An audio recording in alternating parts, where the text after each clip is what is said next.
¿Qué tal? ¿Cómo están todos ustedes? Buenos días, buenas tardes, y si está comiendo, buenas noches, si está comiendo, pues muy buen provecho.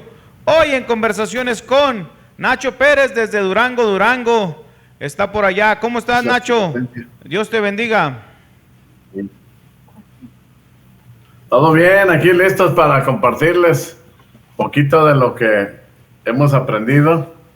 Hoy vamos a ver de las traducciones y las versiones de la Biblia. Ok, yo pensé que nos ibas a hablar de regreso, pero bueno, ya nos cambiaste el tema. Oye, Nacho, ¿cómo está el clima por allá en Durango? ¿Ya está haciendo fresco?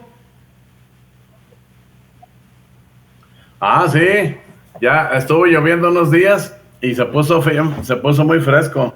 Ok, muy bien. ¿Qué estás haciendo, San Ignacio, que no me pones atención a mí? Va a pensar la gente que no quieres grabar. Ando buscando en la Biblia, aquí la tenía ahorita. Tú eres el que estás a fastidio y fastidio que si ya vamos a grabar.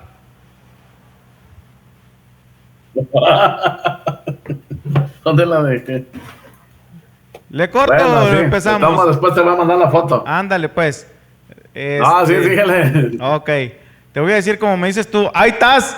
Oye, bueno, para decirles que se suscriban a este canal, que lo compartan y que le den like a este video y que nos dejen sus comentarios. Hoy Nacho Pérez nos estará hablando acerca de las Biblias y las traducciones. ¿Y qué más, Nacho?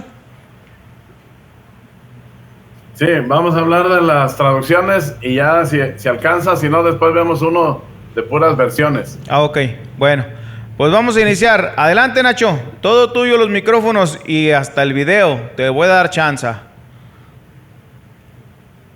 Sí, Dios los bendiga, hermanos. Ahora, este día, vamos a hablar un poco de la versión Septuaginta.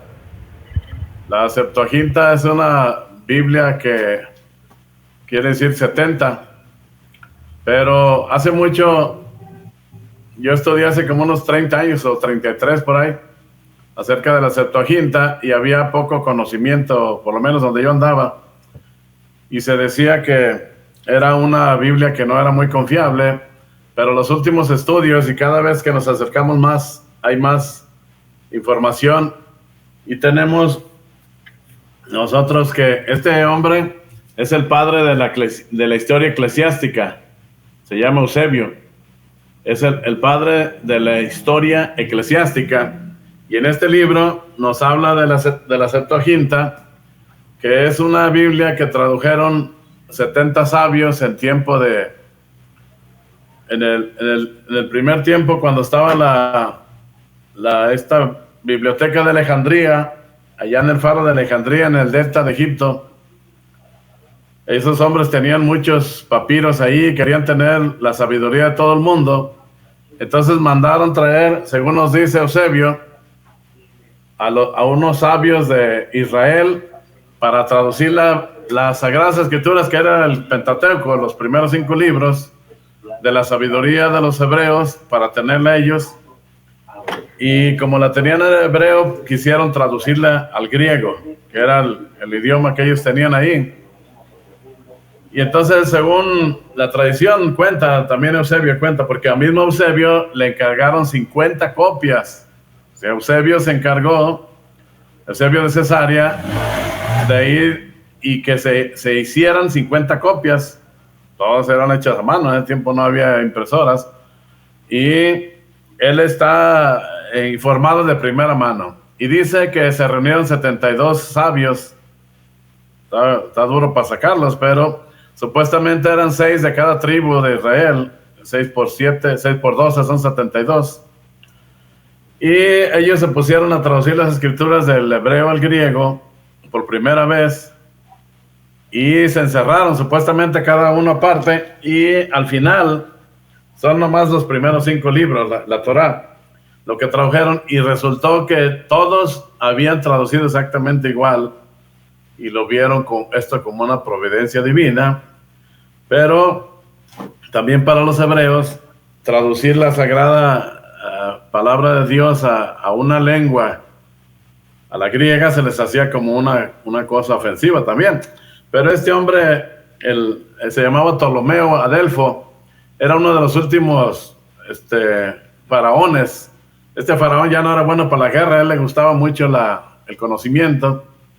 Y de hecho la Biblioteca de Alejandría llegó a tener los manuscritos, era la más grande biblioteca de todo el mundo. Y aún allí dijeron, nos falta la sabiduría de los hebreos. Entonces, esta es la primera traducción que se hace del hebreo al griego y se llamó Septuaginta por causa de los 70. Pero resultando el tiempo, en 1947, hermano, un pastor árabe, un beduino, de los que cuidan chivas allá por los cerros secos de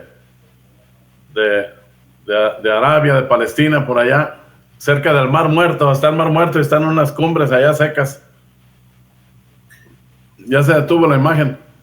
Y entonces andaba un pastor beduino, andaba buscando unas cabras que se le perdieron, y había unas cuevas. En las cuevas lo que se usa es que guardan cadáveres, es decir, gente muerta. Y para la gente del oriente es una cosa muy sagrada una tumba. Ellos no deben meterse, nadie se mete a las tumbas, porque hay supuestamente alguien ahí. Entonces el cuate le empezó a tirar pedradas a la chiva para que saliera. De ahí que el relato del capítulo 5 de Marcos, donde Jesús, cruzando al otro lado del mar de Galilea, se encuentran con los gadarenos. Y ahí los gadarenos, ellos tenían tumbas en la peña, ¿sí? O sea, había huecos en la peña y ahí es donde guardaban los cadáveres. Por eso el loco el gadareno, ahí vivían los sepulcros. Uno se imagina que era un panteón como estos de aquí de nosotros, parejo, ¿no? Que vivían los sepulcros quiere decir que vivían las cuevas de la peña.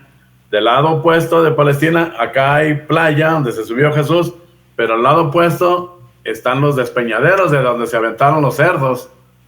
Por eso los cerdos se aventaron de allá de los peñaderos, solo por un lado subieron ellos.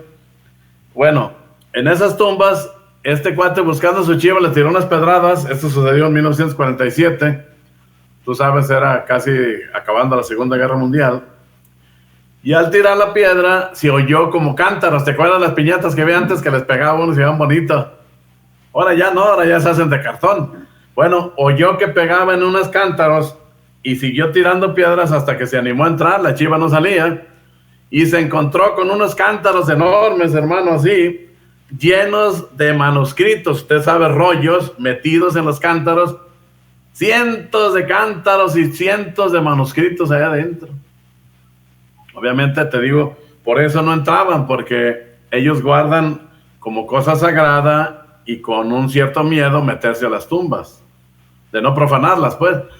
Pero se encontró que era como un escritorium, como una biblioteca llena de tinajas llenas de manuscritos. Es decir, en las tinajas estaban los manuscritos, que eran rollos. Y entonces este cuate agarró un rollo y fue y lo vendió. En la ciudad había muchos anticuarios, de esa gente que compra cosas viejas y las vende, que ya de por sí se dedicaban a comprar cosas que se hallaban en el desierto, porque ahí en el desierto se hallan muchas cosas, y los anticuarios se encargaban de valorarlas y venderlas. Pues le llevó un trozo del rollo, un rollo que se halló, y le dieron mucho dinero por él. Y entonces después todos los vecinos se dieron la tarea de destrozar los manuscritos y irlos a vender en partes, porque por cada pedacito que les vendían les daban dinero. Entonces, en vez de llevar los rollos enteros, empezaron a llevar partes, hasta que el Museo de Jerusalén se enteró de estos manuscritos y fueron a ver de dónde los estaban sacando, y se encontraron, hermano, que era un lugar que le llaman ahora las cuevas de Qumran. Esa se encuentra, está el Mar Muerto, y se encuentran hacia arriba, te digo, en unos despeñaderos que están ahí. Y se encontró con el escritorium más grande, de lo más importante que ha pasado para nosotros los cristianos en cuanto a escrituras. Tú sabes, los que agarran, luego ganan ahí son los católicos. Mandaron a un monje que se apellida de Vox, un hombre muy, muy conocedor de las lenguas bíblicas, griego, hebreo, acádico, arameo y todo eso. Era un hombre ya preparado. Del Vaticano lo mandaron con sus naguas y todo. Se llevó un equipo de gente y descubrieron que ahí había una comunidad de los esenios, hermano. Eso fue en 1947. Obviamente, esto fue pasando tiempo y tiempo hasta que pudieron llegar ahí. Las guerras, los beduinos no dejaban que entrara gente y todo eso. Pero te estoy hablando de 1947. Para 1963, 67, 68, empezaron ya a imprimir lo que habían sacado. Cuando ellos sacaron eso, yo he visto fotos donde los pusieron como si fueran rompecabezas, hermano, pedacitos aquí, el rollo a desenvolverlo, que no se deshaga, a tomarle fotos este carbono 14 para ver si eran del mismo tiempo el pedacito que le faltaba. Tú sabes, los textos. La mayoría de los textos estaban en griego y se hallaron un rollo que se llama de Isaías, el rollo de Isaías, que es todo el libro de Isaías, hermano. Es lo más grande que se hallaron, mide como 7 metros. Y ahí está todo, tú sabes, Isaías son 66, igual que los libros, me están soplando. Igual tiene 27 que aparecen como Nuevo Testamento y los 60 y ¿sabe cuántos? Los 40 y tantos de acá del Nuevo. Los 30 y tantos, o sea, 36 y 27. Bueno, ese rollo, hermano, lo desenvolvieron, ese era como de un material como de cobre, de plata. Me acuerdo, pero era material ya más duro, no era papiro. Al desenvolverlo se dieron cuenta que era el libro completo de Isaías, hermano. Y entonces en todo este tiempo, desde el principio hasta Lutero y todo eso, por lo más a la Edad Media, la gente decía que las escrituras no estaban inspiradas, que se habían escrito, y tú sabes, a través de casi 20 siglos, este era el siglo XIX, decían, no han de ser las originales. Creían que se habían alterado. Pues resultó, hermano, cuando ya se analizaron los textos que se hallaron ahí, que databan del año 300 al 100 antes de Cristo. Es decir, tenían manuscritos ahí de unos 400 años donde se habían utilizado. Y resultó que el texto que se hallaron ahí era igualito al texto que tenemos nosotros de Isaías. Quiere decir que en 20 siglos, hermano, nunca se alteró el texto. Hasta me emociona decir esto. Y la cosa es que estaba en griego. Bueno, ahorita mismo, hermano, en estos últimos tiempos, la última información ya del 78 para acá, que estamos hablando, no sé si en ese tiempo tú naciste, ya los libros empezaron a poner en claro, y los hombres catedráticos de las grandes universidades, donde solo los que tienen mucho dinero pueden ir a recibir clases, un hombre les dijo, caballeros, fíjate, desde la forma de ¿cómo se dice?, de comunicarse de dirigirse a ellos, les dijo, caballeros, en realidad dijo, gentlemen, dijo, ¿tienen una Biblia, como Septuaginta? Si no la tienen, vendan todo lo que tienen y cómprense una, les dijo. En una universidad donde se dan clases a la gente más alta que ya conoce los idiomas griego, hebreo, latín, les dijo, si no tienen una Septuaginta, vendan todo lo que tienen y cómprense una. Es un alemán, un hombre que da clases allá, gente muy preparada, porque descubrieron, hermano, que la Septuaginta era la que el Señor Jesucristo abrió en Lucas 4:18 cuando dijo, el Espíritu de Jehová, el Señor está sobre mí y me ha ungido para dar libertad a los cautivos, a los enfermos, todo eso. Ese rollo es el que leyó el Señor Jesús. Las escrituras que usaba Pablo y los apóstoles, de donde ellos escribieron y decían, esto sucedió para que se cumpliera lo que está escrito, de esa Biblia, de esas versiones, es donde ellos tomaron. Ellos no leían el hebreo, el griego era el que usaban, por eso el Nuevo Testamento se escribió en griego. Entonces, esto es tan interesante de saber que, ahora yo no tengo una Septuaginta, pero en cuanto pueda, me voy a hacer de una. Ya vi en el Amazon o el Mercado Libre, cuestan 2,200. Pero yo puedo leerla. Yo vi un documental donde un cuate las estaba presumiendo, la Septuaginta y la Stuttgartensia, que no la llevo ahorita para enseñarla, pero te voy a mandar la foto. Aquí está. Con razón no la llevo. Esta se llama Stuttgartensia, mira.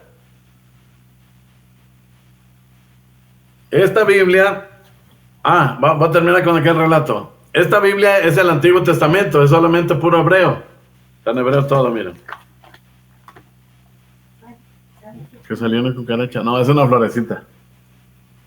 Está en hebreo. Este está en hebreo. Este fue tomado de un documento que está en Stalingrado, en Grecia, en Rusia, Stalingrado. Es el texto más original que hay. No hay otro como este. Pero resulta que estos libros no lo leyeron ni San Pablo, ni los discípulos, ni el Señor Jesús. Lo que leyeron fue la Septuaginta. Entonces, la Septuaginta es la versión del hebreo que hicieron los sabios, estos 72 que empezamos a decir, y de ahí es lo que tenemos nosotros ahorita. Sabemos que Dios siempre cuida su palabra, pero nos da tantas sorpresas el Señor. Nosotros pensamos que en las diferentes traducciones a través de los tiempos se había perdido el original, pero como en 1500, cuando Dios levantó a los hombres sabios, los hombres de mucha inteligencia como Lutero y todos ellos, había un hombre que se llamaba Erasmo de Rotterdam, que tengo yo varias biografías, me encanta ese Erasmo de Rotterdam, es un hombre muy inteligente, era católico. Él se dio la tarea de juntar todos los manuscritos griegos y hacer un compendio del Nuevo Testamento con los mejores manuscritos. Y ese Erasmo de Rotterdam juntó los manuscritos y hizo un solo texto del Nuevo Testamento en griego, y de ahí lo tomó Lutero para traducirlo al alemán, hermano. De ese de Erasmo de Rotterdam lo tomó William Tyndale en Inglaterra para traducirlo al inglés. Casiodoro de Reina es ese mismo texto que tomó para traducir al español. Entonces, esto que en ese mismo tiempo, todos vivían en el mismo tiempo. Uno en Inglaterra, otro en Alemania, otro en España. Erasmo de Rotterdam andaba por todos lados. Ese era del católico, era de Roma. Pero esos manuscritos, Dios cuidó todo esto para que los otros hombres que tenían las capacidades fueran traduciendo hasta lo que tenemos ahora nosotros. Entonces, la importancia de esta plática, y yo quiero que se transmita, hermano, es que nosotros tomamos en nuestras manos las Biblias. Mire, yo tengo muchas Biblias. Esta es una Biblia de 1862, una versión de 1862 con letra muy grande, muy bonita. Bueno, cuando Casiodoro de Reina tradujo la escritura, hermano, la Biblia, la Septuaginta, tenía 73 libros. Es decir, ahorita te voy a enseñar esta otra. Esta es una hebrea muy bonita. Esta está en inglés y en hebreo, mira. Cuando Casiodoro de Reina tradujo las escrituras, tenía 73 libros la Septuaginta, y él la tradujo así. Aparte de lo que nosotros no tenemos, tenía un libro que se llama, aparte de Eclesiastés, uno que se llama el Eclesiástico, Sirácides, que es un libro de sabiduría. El Eclesiástico y el de sabiduría. Más aparte tenemos el libro de Judith, la que le mochó en la cabeza a Holofernes. Y tenemos porciones, por ejemplo, los 2 de Macabeos. Y tenemos porciones en Daniel y el libro de Tobías, que son 7 libros que no tenemos ahora en esta. Que la inspiración después vio que no eran de importancia para la fe y tenían revueltas cosas que no son útiles, y algunos son historias. Bueno, entonces cuando este es que se llama el otro, Cipriano Valera, Casiodoro de Reina la tradujo en 1569, y 33 años después, fíjate qué curioso, 33 años después, Cipriano Valera le dio una revisión a la que tradujo Casiodoro de Reina. Cipriano Valera la revisó. Es el mismo texto, pero le da una revisión. ¿La revisión para qué sirve? No solo para corregir errores, sino para actualizar el lenguaje, ¿sí? Por ejemplo, la versión antigua de 1909 dice que María parió. La de 60 ya dice que dio a luz y cosas así muy sencillas. Pero el lenguaje, aún el español y todos los lenguajes, los idiomas van evolucionando, van cambiando, van cambiando. Mi abuela platicaba cosas con palabras que ahorita ya ni se usan. Aún mi abuela. Entonces, igual, cuando Cipriano Valera le dio una revisión, a la primera que hizo Casiodoro de Reina se le llamó la Biblia del oso. ¿Has oído de eso? Es un oso que está comiendo miel ahí y tiene hasta por cierto unos párrafos en hebreo muy bonitos de la palabra de Dios, y un salmo, no me acuerdo cuál. Pues ese, que dice que es más dulce que la miel. Cuando Cipriano Valera la revisó, hicieron la portada como el cántaro, la Biblia del cántaro que se llamó. ¿Has oído de esa? La Biblia del cántaro es la revisión de Cipriano Valera, y el cántaro es una mujer que está vaciando agua. Fueron muy populares y muy conocidas estas traducciones, sobre todo entre los estudiosos, ¿verdad? Porque de repente se dan cuenta. Tengo un amigo allá en Vallarta que tiene más Biblias que yo, hermano, más Biblias que yo, más. Si tú ves que yo tengo muchas, él tiene la Peshita que yo no tengo, se me hace que sí tiene de la que estamos hablando, que se me olvidó, la Septuaginta. Pero ese Septuaginta vino a tomar tal importancia que todos los hombres que nosotros mencionamos desde 1500 para acá, y desde allá, desde el principio, los primeros cristianos la tuvieron en sus manos, esa versión. Pero por mucho tiempo decían que no era importante, pero de 1947 para acá se dieron cuenta que en 1947 años y más, antes de Cristo, 100 años antes de Cristo, nunca se alteró el texto sagrado, hermano. Es una cosa que a mí me emociona demasiado, porque la gente que no cree siempre dice, no, pues hasta mi papá me decía, mi hijo, no estudies eso lo inventaron los hombres, decía. Y lo decía que era puro negocio esa de la religión. Le digo, pues yo estoy bien metido, papá, y no he visto negocio por ningún lado. Entonces, el asunto de la traducción bueno, a mí me pone así muy emocionado, porque hombres muy inteligentes, hermano, casi todos, desde Wesley y Lutero, y todos los hombres que trabajaron en la escritura sabían griego, hebreo y latín. Básicamente sabían eso. Y ya de ahí, no solo es saber esos idiomas, sino que Dios los inspiró. Por ejemplo, cuando Lutero lo iban a perseguir, y el emperador Carlos V, que no tenía más que 20 años el canijo, dijo, cualquiera que mate a Lutero puede quedarse con todas sus posesiones. Ay, pues pobre Lutero no tenía nada. Pero de todos modos el príncipe Federico lo escondió, y en lo que lo escondió, ve la capacidad cuando Dios inspira. Escondido, hermano, tradujo el Nuevo Testamento al alemán lo más rápido que hayas conocido, porque una traducción no se hace tan fácil, se tardan años. Mismo Lutero decía, pues, lo primero que tradujo fue el Nuevo Testamento, pero en lo que estuvo escondido lo tradujo. Claro que se allegó diccionarios, se allegó traducciones y todo lo que pudo, ¿verdad?, para estar ahí. Pero dijo, el gorrión canta tan bonito en español, en griego, en latín, como en alemán. Y entonces ahí se puso a traducir las escrituras, y él dice que los vocablos hebreos a veces se tardaba semanas en hacerlos que hablaran el idioma alemán, porque se resistían a ser traducidos. Entonces, cuando Dios inspira a los hombres a traducir, mira, este libro se llama La inspiración divina de la palabra.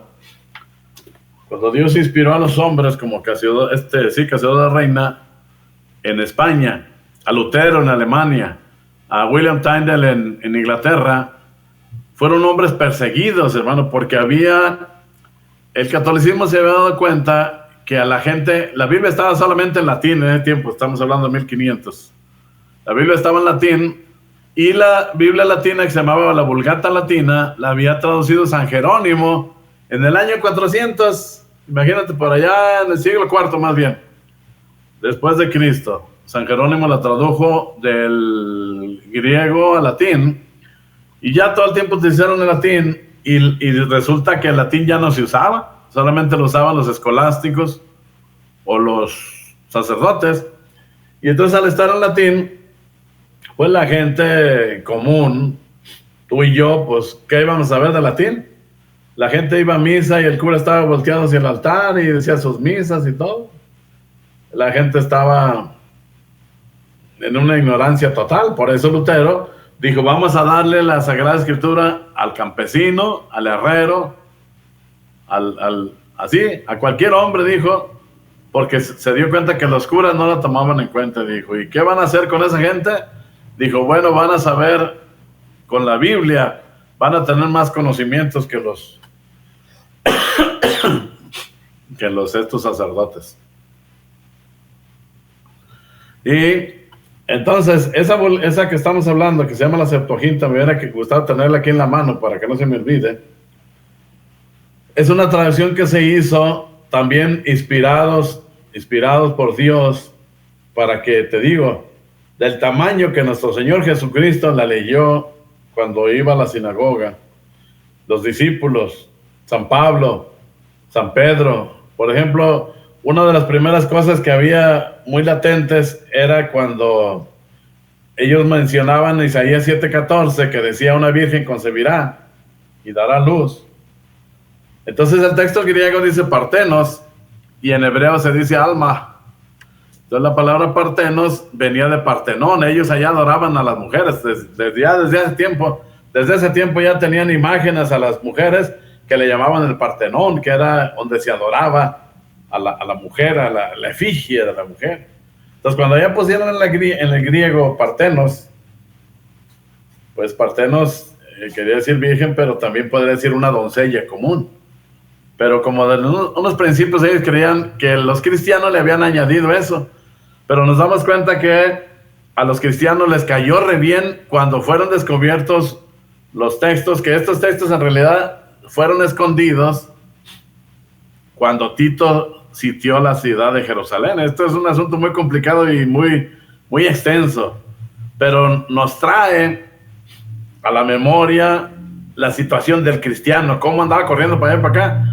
Tito sitió Jerusalén en el año 70, pero estos esenios desde el 66, el 68, se empezaron a ir a las cuevas y a esconder todos sus manuscritos. De hecho, allá vivían. Tenían una comunidad donde escribían, vivían en ayunos y estaban esperando la venida del Mesías. Y no se querían contaminar con los romanos que acababan de llegar a Jerusalén a dominarla. Y el griego era el que rifaba, como ahorita el inglés, pero el latín ya empezaba a hacer su mella. Bueno, el asunto que estamos diciendo, que es tan interesante para nosotros, porque el Señor Jesús les había dicho a los que creían en Él, que cuando veáis a Jerusalén sitiado, rodeado de ejércitos, huyan.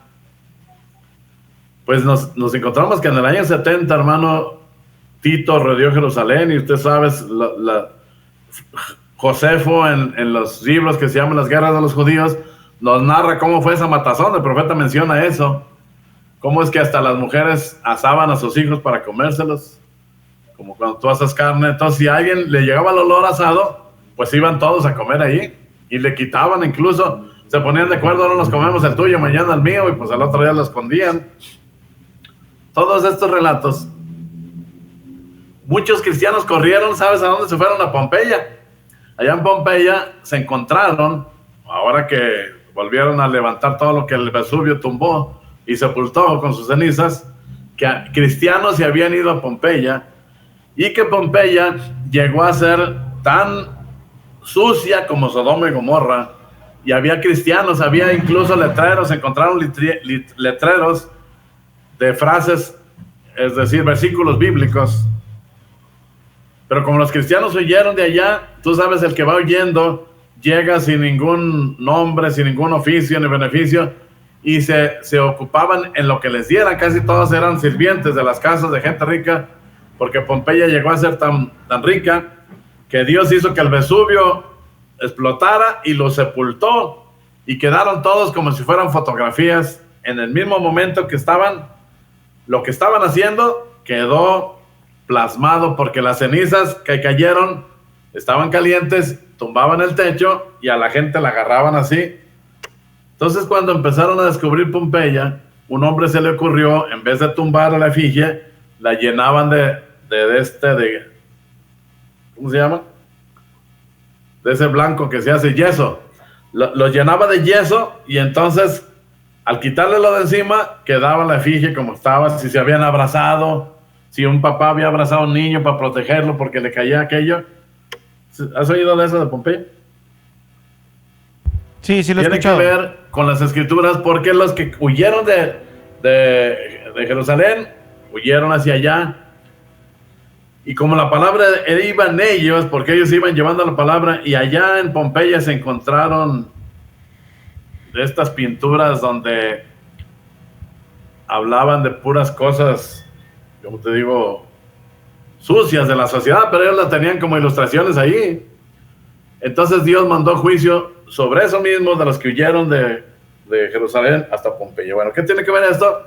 ¿Cómo es que la palabra fue corriendo y las escrituras se encuentran hombres que fueron enterrados con una porción del libro de San Juan, y lo único que se guardó fue lo que quedó pegado aquí en la mano? Al abrirle la mano a fuerzas se hallan un pedacito del rollo de San Juan por los dos lados escrito.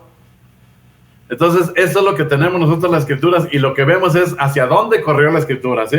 Cómo se fue yendo, si estaban aquí, cómo la escritura 100 años después estaba yéndose, ya había corrido, no estaban, por decir, por los cristianos en Jerusalén, no, ya se había ido hasta a otros lados, y que todo el tiempo fue griego, lo que ellos predicaron, escribieron en los evangelios en griego. Se dice que el evangelio de Mateo fue escrito en arameo, pero igual no tenemos ninguna copia. Al fin del arameo lo volvieron a traducir al griego y es lo que tenemos. Tenemos nosotros el evangelio de Lucas, de Mateo, Marcos. Marcos era un discípulo de Pedro, hermano, y Pedro predicaba, y Marcos escribió todo lo que Pedro habló acerca de nuestro Señor Jesucristo. Lucas, por lo demás, ya sabemos que él dice que quiso recopilar todos los relatos, y ahí tenemos una vez más que Lucas, Mateo y Marcos tenían en sus manos la Septuaginta para copiar los textos de los que ellos iban a hablar. Por ejemplo, Mateo. Esto sucedió para que se cumpliese lo escrito, y ahí citaba la escritura. Citaba la escritura que se refería, por decir, mira, aquí tengo un amigo, te digo que el que está en Vallarta, me dice, oye Nacho, ¿cuál versión usas? Como él tiene muchas Biblias y yo también, ¿quiere saber cuál es la que traigo yo en la mano? No, pues yo traigo un día una, tres, es más, a veces la combino con los zapatos o con el traje que me ponga, y llevo la Biblia de ese color. Bueno, si nosotros les preguntáramos a los discípulos, ¿qué versión usaron? A Pedro, a Pablo, ¿cuál versión usó el Señor Jesús cuando leyó Lucas 4:18? Lucas también les escribía, pero Lucas me está diciendo que el Señor Jesús, la Biblia que abrió para leer Isaías, es la Septuaginta, hermano. Entonces, esto es de lo más importante para nosotros, porque antiguamente era muy desprestigiada esa Biblia, la Septuaginta. Ahora la Biblia está en griego, te estaba diciendo de un documental que vi de Incuante. Por eso me acordé de esta. Y sacaba las Biblias, sacaba esta, el pobre, esta, tú sabes, se tiene que abrir de acá. Se abren al revés, mira, aquí se empieza, no se ve nada. Aquí se empieza la Biblia. ¿Dónde está la cámara? Bueno, se abren al revés. Y el cuate agarró la Septuaginta, él acababa de comprar, yo que por Amazon el canijo le estaba presumiendo, y le dio vuelta y vuelta hasta que llegó donde se empieza Génesis y dijo, lástima que no sé griego, si no le leería. Dije yo, que me la presten, yo sí la puedo leer. Entonces, esto es lo que son las traducciones, cómo se fue traduciendo el texto hasta nosotros. Entonces, el único texto que tenemos está en Leningrado, que está vaciado en esta Biblia, ese es el hebreo. Pero este texto lo hicieron como en el año 1090, fíjate. Y tenemos la Septuaginta, que esa fue escrita 100 años antes de Jesucristo, y la usaban todos. 100 años después se seguía usando el texto de la Septuaginta. Septuaginta quiere decir 70, pero está en griego. Sí, o sea, que tenemos un original. Uno podría pensar que el arameo, que el griego, no. Lo más original que usaron los cristianos, porque el hebreo, el judío, al no aceptar a Jesucristo, él no acepta un texto griego, porque para él es como si nosotros tuviéramos un texto azteca, tú y yo, y nos lo encontráramos en inglés. Diría, no, que azteca anda haciendo esto, pues está en inglés. Entonces ellos no querían que su Biblia sagrada que trajo Moisés estuviera en griego. De hecho, ellos pensaban que era una blasfemia para ellos que le hubieran traducido al griego. Pero nos encontramos en San Juan 5:46, parece. A ver, deja revisarlo. San Juan 5. Y luego ahora no agarré ni una escritura. Es que me agarraste, no, sábalo, pues que no había luz. 6:40.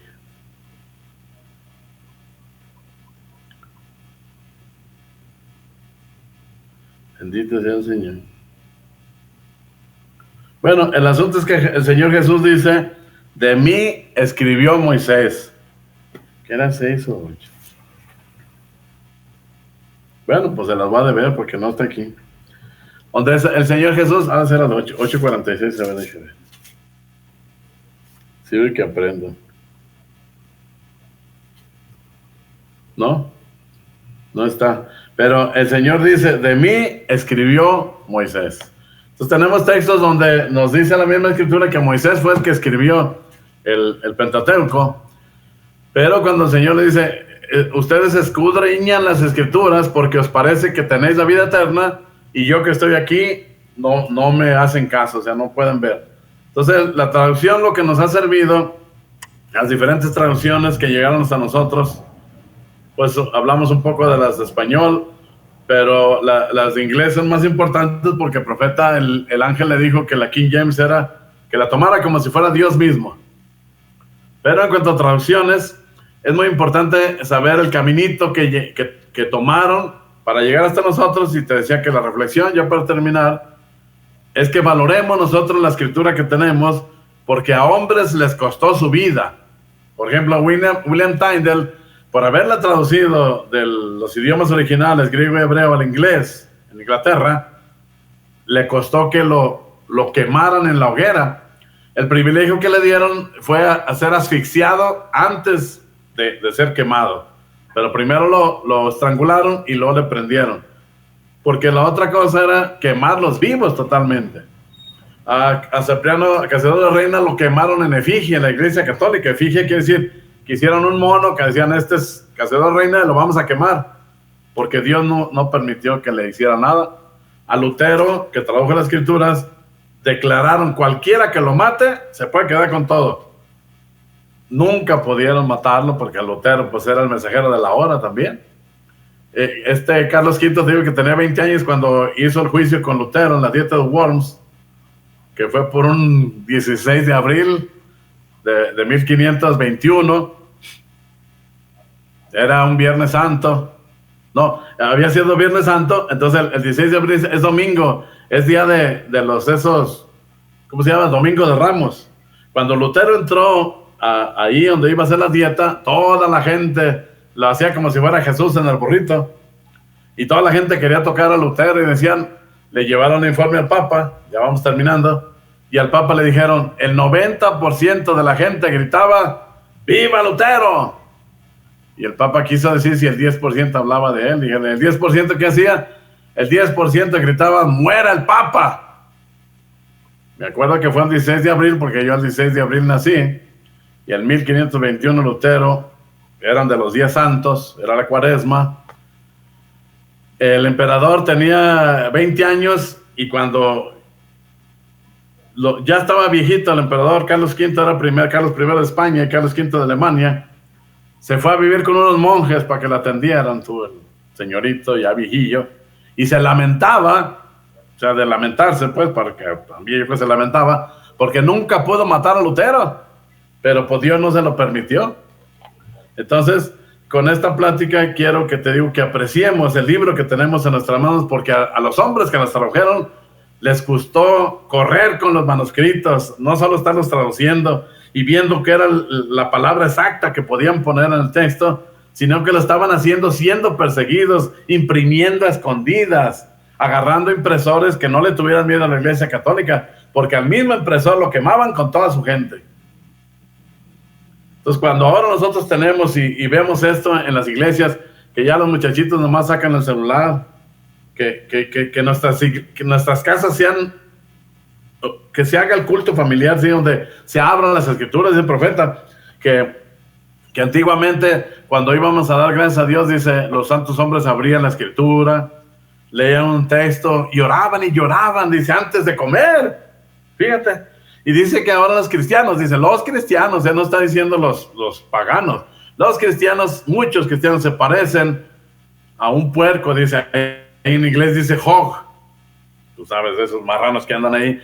Dice que él mismo vio ese corral, dice, ese corral, había puercos ahí, dice, y un puerco le golpeaba un árbol y caían manzanas y se las comía, dijo, y nunca volteaba a ver de dónde venían las manzanas, dice, así hacen muchos cristianos comen y no voltean a ver de dónde viene la provisión. Entonces mi deseo y la reflexión que quiero que se quede es que valoremos la escritura que tenemos en nuestras manos, y son tan bonitas diferentes versiones, porque al finalmente es la palabra de Dios siendo expresada a nosotros.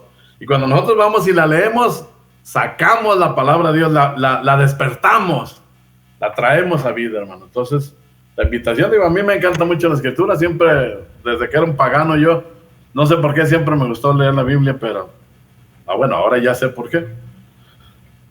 Entonces la invitación es a que valoren ustedes, a que las traducciones le costaron a la gente su propia vida, sus posesiones, todo, no les importaba. Incluso, mira, ahora sí ya con esto termino. William Tyndale, cuando lo estaban quemando, le amarraron aquí para ahogarlo, les ponen una cuerda aquí atrás con un palo y le dan vuelta. Ahorita se me olvida cómo se llama esa palabra. Y con un torniquete. Y entonces él dijo, Señor, ábrele los ojos al rey. Este era el rey Enrique VIII de Inglaterra. Y el ángel del Señor, hermano, 500 años después viene y le dice William Tyndale, al profeta William Branham, que William Tyndale estaba correcto cuando tradujo las escrituras. Allá en el cielo, en Inglaterra no querían a William Tyndale, los católicos lo mataron, pero en el cielo estaban recogiendo que su versión, su traducción de las escrituras era correcta. El ángel dice que es correcto. Dios te bendiga, hermano. Así es que muchas gracias a cada uno de ustedes por escuchar este tema el día de hoy. Muy agradecidos con ustedes. Y él sigue hablando por allá, pero no me escucha a mí. Vamos a despedirnos. Gracias a cada uno de ustedes. Hasta la próxima. ¡Shalom!